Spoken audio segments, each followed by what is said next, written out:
Hi everyone, thanks for joining me today. I'm Dr. Neha Dunn, board certified allergist and immunologist, and today we're going to talk about the FODMAP diet. The FODMAP diet is a wonderful diet to try if you're struggling with lots of lower GI symptoms like cramping, bloating, abdominal pain, gas, frequent diarrhea. It's great for irritable bowel syndrome or for people who think they might have a food sensitivity, but they're not really sure what foods to eliminate and what foods are safe. This is a great place to start. So today I'm going to share with you how to implement the diet. There are 3 main steps, and then we're going to talk about how long you should try the diet and how long you should wait before feeling relief from symptoms or how long it can take. And lastly, we're going to go through the different food groups and talk about what you should eliminate and what you can safely substitute. So what does FODMAP even stand for? It stands for fermented oligosaccharides, disaccharides, monosaccharides, and polyols.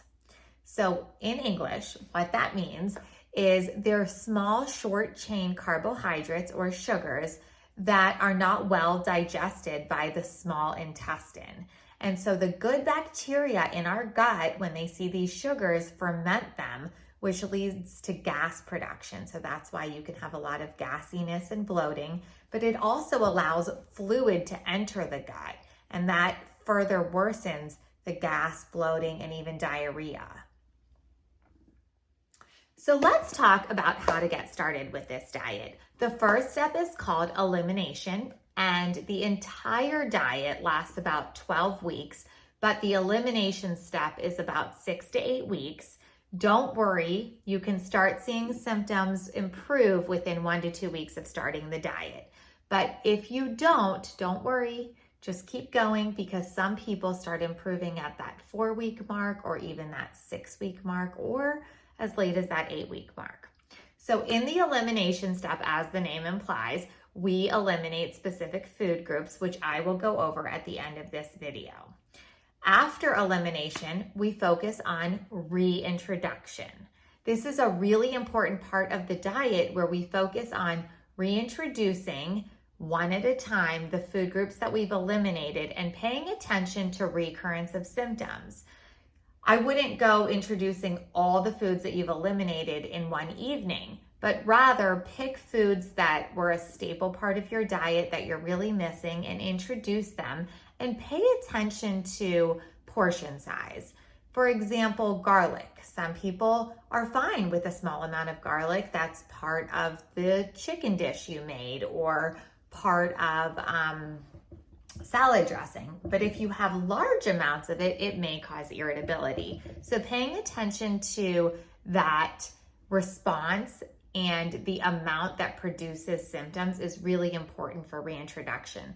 Keeping a food journal or a food diary will really help you with the next step, which is called customization.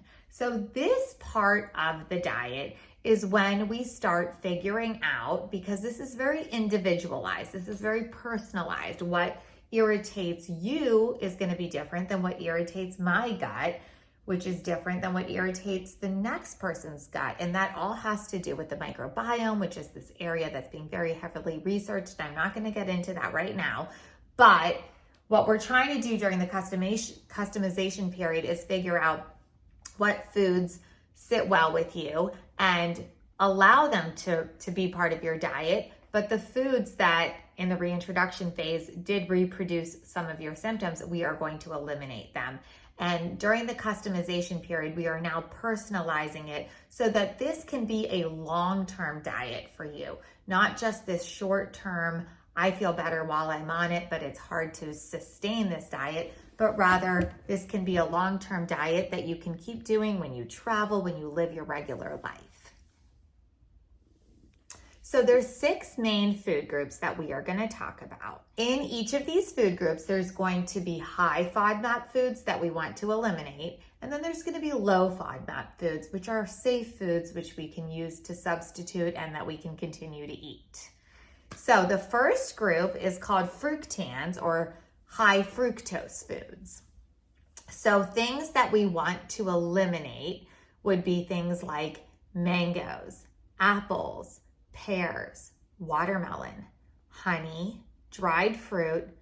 Items not pictured are cherries, apricots, nectarines, plums, peaches, blackberries, prunes, avocados, and fruit juices.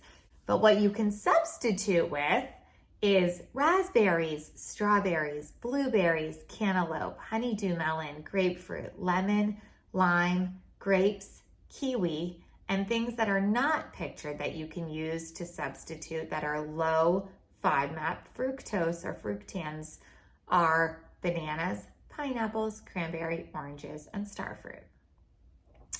Our next category is lactose or dairy products. So what we want to eliminate or stay away from are cow's milk, ice cream, yogurt, custard, buttermilk, whipped cream, cottage cheese, soy milk, soft or unripened cheese like cottage cheese, ricotta, cream, mascarpone. But what you can substitute is lactose-free products like almond milk, oat milk. Certain cheeses are fine like cheddar, Colby, brie, mozzarella, parmesan, and feta. So now let's talk about vegetables. High fructose vegetables are onions, leeks, garlic, shallots, asparagus, sugar snap peas, mushrooms, cauliflower, artichokes, and green peas. But low fructose vegetables are, and safe ones are zucchini, cucumbers, eggplant, squash, potatoes, celery, carrots, bell peppers, bean sprouts, radishes, kale, spinach, bok choy, green beans, and lettuce. Now let's talk about the grains. We want to eliminate breads, cereal, biscuits, crackers containing wheat, barley, rye products, and substitute with white rice, brown rice, quinoa, cornmeal, oats, and gluten-free products. As far as meats and proteins go, we want to eliminate pistachios, cashews, hummus, dried peas, lentils, beans, and other legumes, and substitute with lean, tender, well-cooked meats like chicken, fish, eggs, tofu, peanuts, pecans, macadamia nuts, walnuts, pine nuts, pumpkin seeds, sesame seeds, sunflower seeds, and nut butters. Now there is a miscellaneous kind of other category, which mostly focuses on high sugar foods. So things we want to eliminate include high fructose corn syrup, agave nectar, honey, chai, chamomile tea, soda, sports drinks, milk chocolate, low-calorie sweeteners, chicory root or inulin, and substitute with canola oil, olive oil, dark chocolate, maple syrup, brown sugar, stevia, and table sugar. So if you decide that you want to do this diet, there are multiple resources out there. You don't have to memorize the high and low FODMAP foods. There's multiple printed handouts, things that you can take pictures of and save on your phone so that you know what you can and can't eat. And as you start that elimination phase, you're going to start learning which foods are safe and which foods you want to avoid. There's also some resources I found out there, and I have no monetary connection to them, but they looked interesting and helpful. So Monash University actually has an app that helps you work through the FODMAP diet. It's not free, it's about $7.99 a month, but that might be a great resource. There's also food delivery services. If you use any of those, but you want it to be FODMAP friendly, then there's one called Hungry Root, and I'm sure there's others out there that can serve you low FODMAP foods and help you during that elimination period and help you kind of implement the diet. So this is really for all my patients out there who struggle with food sensitivities, who see me for food allergies and we don't find anything, but really just want help with their lower GI symptoms. I really made this video for you, and I hope you found it helpful. Please leave me any comments below on any questions you have or anything I can do to help. But thank you for joining me today, and have a lovely day.